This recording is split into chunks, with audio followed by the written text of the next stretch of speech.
এই অপশনটি আপনাকে অতিরিক্ত বোনাস বা এক্সট্রা বোনাস পাওয়ার সুযোগ দেয়। যদি আপনি এমন 2টি পোস্ট বা রিল তৈরি করেন যেগুলো প্রত্যেকটি কমপক্ষে 50,000 মানুষের কাছে পৌঁছে যায় বা রিচ হয়, তাহলে আপনি $10 অর্জন করতে পারবেন বা বোনাস পাবেন। ডিসকভার ট্রেন্ডিং টপিকস বাটনটা ক্লিক করতে হবে। এই বোতামে চাপ দিলে আপনি ফেসবুকে এখন কোন টপিকগুলো ট্রেন্ডিং চলছে তা দেখতে পারবেন।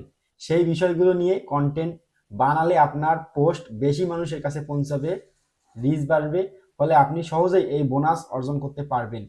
তো এই অপশনে গিয়ে এই যে আপনি পাচ্ছেন এই যে ট্রেন্ডিং হ্যাশট্যাগ, এই হ্যাশট্যাগটা ব্যবহার করতে পারেন আপনার ভিডিওতে এবং ওই টপিকটা নিয়েও ভিডিও করতে পারেন। তবে আপনি যে কোনো ভিডিও করে এই যে হ্যাশট্যাগ আছে এই হ্যাশট্যাগটা এইভাবে এইভাবে আমি দেখাই দিচ্ছি, আপনি কপি করে নেবেন বা কোথাও লিখে রাখবেন, লিখে ভিডিওর সময় এই হ্যাশট্যাগটা ব্যবহার করবেন, দেখবেন যে অনেক ভালো একটা রেজাল্ট আসবে। আমি 100% গ্যারান্টি দিয়ে বলতেছি।